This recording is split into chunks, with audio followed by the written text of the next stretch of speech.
হলগুলোতে গণরুম, guest room বা সামগ্রিক showdown এই ধরনের রাজনীতির মানে অবসান চাই আমরা। আগের চ্যালেঞ্জটা দিয়েছে ফেসিবাদ করতে, এখন ফেসিবাদই নাই। ছাত্র শিবির তার মতো করে শিক্ষার্থীর জন্য কাজ করবে ইনশাল্লাহ। সিনেট, সিন্ডিকেট, একাডেমিক কাউন্সিল এটা ইউনিভার্সিটির আইন অনুযায়ী, এর বাইরে আর কোনো আইন বা অথরিটিকে ইউনিভার্সিটি তার আইন অনুযায়ী পারমিশন দেয় না যে তুমি কাউকে হ্যাঁ বলতে পারবা বা না বলতে পারবা। হলে সিট দেবে কে, এই প্রশ্নে অবশ্যই হল প্রশাসন। হলে সিট পাবে মানে কে পাবে না কে পাবে এই প্রশ্নের উত্তরে কখনো পলিটিক্যাল অর্গানাইজেশন এখানে এঙ্গেজ হতে পারবে না, কোনোভাবেই তার মতামত দেওয়ার সুযোগ নেই। হল প্রশাসন তার নির্দিষ্ট পলিসি অনুযায়ী দেবে। একাডেমিক জায়গায়, নিয়োগ প্রক্রিয়ায়, অর্থাৎ বিশ্ববিদ্যালয় পরিচালনার প্রত্যেকটা সেগমেন্টে তার সংশ্লিষ্ট প্রশাসনে ফুল অথরিটি ওন করবে। এই জায়গায় অন্য কোনো পলিটিক্যাল অ্যাক্টিভিজম কাজ করতে পারবে না। আর আর হলগুলোতে গণরুম, গেস্ট রুম বা সামগ্রিক শোডাউন এই ধরনের রাজনীতির মানে অবসান চাই আমরা। 5-স্টার রেটিং প্রাপ্ত বিএলডিসি টেকনোলজির Walton super saver ceiling fan 65% পর্যন্ত বিদ্যুৎ বিল সাশ্রয় করে আপনাকে রাখে প্রশান্তিতে। ওয়ালটন ফ্যান হাওয়া বদলে দেয়।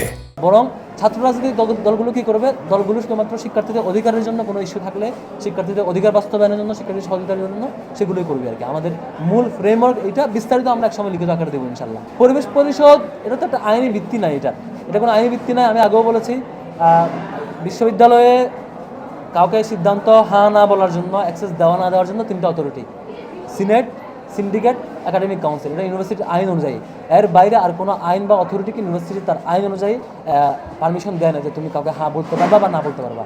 এখন পরিবেশ পরিষদ নিয়ে আলাপ হচ্ছে, কেউ কেউ বলছেন এটা একটা চুক্তিপত্র, কেউ কেউ বলছেন ইউনিভার্সিটির সাথে কিছু দলের চুক্তিপত্র, কেউ বলছেন কিছু কিছু দলের মধ্যে ইন্টারনাল চুক্তিপত্র।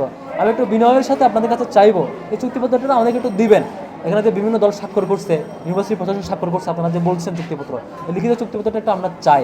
আমি বিনয়ের সাথে যারা দাবি করছেন ইউনিভার্সিটি প্রশাসনের কাছে আমরা চেয়েছি, আমরা পাই নাই। এ ধরনের কোনো চুক্তিপত্রের অস্তিত্ব নাই বলে তারা মনে করছেন। আমরা আপনাদের কাছে বিনয়ের সাথে চাই, যদি চুক্তিপত্র থাকে তাহলে আমাদের একটু দিবেন, তাহলে আমরা ওটার ব্যাখ্যা দিতে পারবো। তবে আপাতত যেটা ব্যাপার সেটা হচ্ছে ইউনিভার্সিটি এই 3টা অথরিটিকে তার পারমিশন দিয়েছে তার আইন প্রণয়নের জন্য বা ইয়েস অর নো বলার জন্য। আর কোনো অথরিটি এখানে হ্যাঁ বা না বলতে পারে না, আমার মনে হয় এটা উত্তর আসছে। ফেসিবাদ মুক্ত যে পরবর্তী পরিবেশ, এই পরিবেশে ছাত্র শিবির এই চ্যালেঞ্জ ফেস করার কথা না। আগের চ্যালেঞ্জটা দিয়েছে ফেসিবাদ করতে, এখন ফেসিবাদই নাই। ছাত্র শিবির তার মতো করে শিক্ষার্থীর জন্য কাজ করবে ইনশাল্লাহ। আমরা আমাদের ফিডব্যাক দিচ্ছি, আমরা যে কোনো দায়িত্বশীল সংগঠনের নেতৃবৃন্দের কাছ থেকে আমরা দায়িত্বশীল আচরণ আশা করি।